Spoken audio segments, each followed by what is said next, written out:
Hi friends, welcome back to my channel. నా పేరు శ్రీలత. ఈ వీడియోలో నేను ఒక మంచి హెల్తీ రెసిపీని షేర్ చేస్తున్నాను. ఇది మిల్లెట్స్తో చేసిన నూడిల్స్ అండి. ఇది బారియర్డ్ మిల్లెట్ అనమాట. ఇది మిల్లెట్ మార్వెల్స్ వాళ్ళది. ఇది నేను అపోలో ఫార్మసీకి వెళ్ళినప్పుడు అక్కడ చూసాను. ఒకసారి ట్రై చేద్దామని తీసుకొని ఆల్రెడీ వండాను. ఒకసారి వండిన తర్వాత నాకు బాగానే అనిపించింది. అందుకని మరొక ప్యాకెట్ తీసుకొచ్చాను. మనకి కుకింగ్ ఎలా చేయాలనేది ఇన్స్ట్రక్షన్స్ అన్నీ కవర్ వెనకాల రాసి ఉంటుంది. బార్నియార్డ్ మిల్లెట్ అంటే ఊదలండి. ఇందులో ఊదలు 50%, అలాగే వీట్ ఫ్లోర్ గోధుమలు 50%, అలాగే సాల్ట్, ఈ 3 కలిసి ఉన్నాయంట అందులో. నూడిల్స్ అంటే బయట దొరికిన నూడిల్స్ లాగా పొడవుగా అలా ఏముండవు, కొంచెం షార్ట్గానే ఉంటుంది. ఈ కవర్ ఓపెన్ చేస్తే మీకు అర్థమవుతుంది లోపల ఎలా ఉంటుందని. ఇందులో ఒక మసాలా ప్యాకెట్ ఇచ్చారండి. ఆ మసాలా ప్యాకెట్ని మనం ఉడికించుకునేటప్పుడు అందులో వేసుకోవాలి. చూడండి, ఈ విధంగా ఉంటుంది నూడిల్స్. చాలా చిన్నగా ఉంటుంది అనమాట. బయట దొరికినలాగా అయితే అస్సలు ఉండదు, ఇలా ఉంటుంది. ఇప్పుడు ప్రాసెస్లోకి వెళ్ళిపోదాం.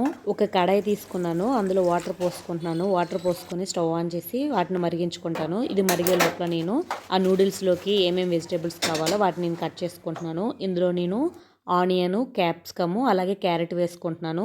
వీటిని సన్నంగా పొడవుగా కట్ చేసుకుంటున్నాను, ఎలా అయితే నూడిల్స్లోకి బాగుంటుందని. అలాగే ఒక పచ్చిమిర్చి కూడా కట్ చేసుకుంటున్నాను. మీ దగ్గర ఉంటే స్ప్రింగ్ ఆనియన్స్ కూడా వేసుకోండి, చాలా బాగుంటాయి స్ప్రింగ్ ఆనియన్స్ కూడా. నా దగ్గర లేవు కాబట్టి నేను క్యాప్సికము, క్యారెట్, ఆనియన్ కట్ చేసుకుంటున్నాను. ఈ విధంగా ఇక్కడ చూపించుతున్నట్టు ఇలా కట్ చేసుకోవాలి. ఇలా కట్ చేసుకుంటే నూడిల్స్లోకి బాగుంటుంది అనమాట. మీ దగ్గర బీన్స్, బ్రాకలీ కూడా ఉంటే వేసుకోవచ్చు, బాగుంటుంది. ఆ 2 వేసుకున్నా.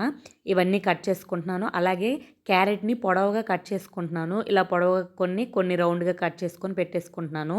ఇలా కట్ చేసుకునే లోపల ఇంకా వాటర్ బాగా మరిగిపోయి ఉంటుంది కదా, ఆ మరిగిపోయిన వాటర్లో ఇంకా ఆ నూడిల్స్ని వేసేసుకుంటున్నాను. ఇది ఉడుకుతున్న టైంలోనే కొంచెం ఆయిల్ వేసుకోవాలి.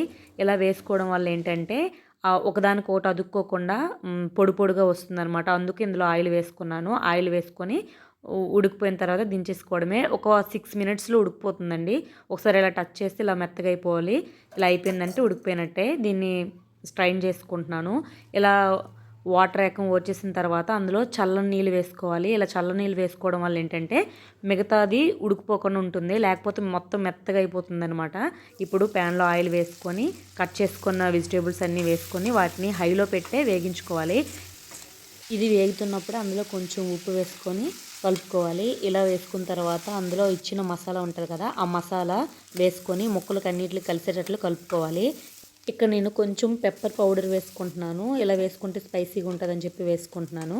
అది వేసుకున్న తర్వాత ఉడికించుకున్న నూడిల్స్ని వేసుకొని మొత్తం కలిసేటట్లు కలుపుకుంటున్నాను.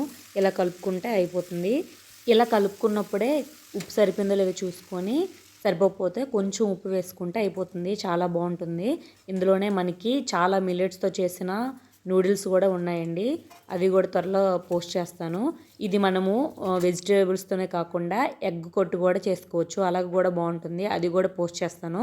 ఇది అయిపోయిన తర్వాత ఇందులో ఆనియన్స్, నిమ్మకాయ పిండుకుని తింటే చాలా బాగుంటుంది.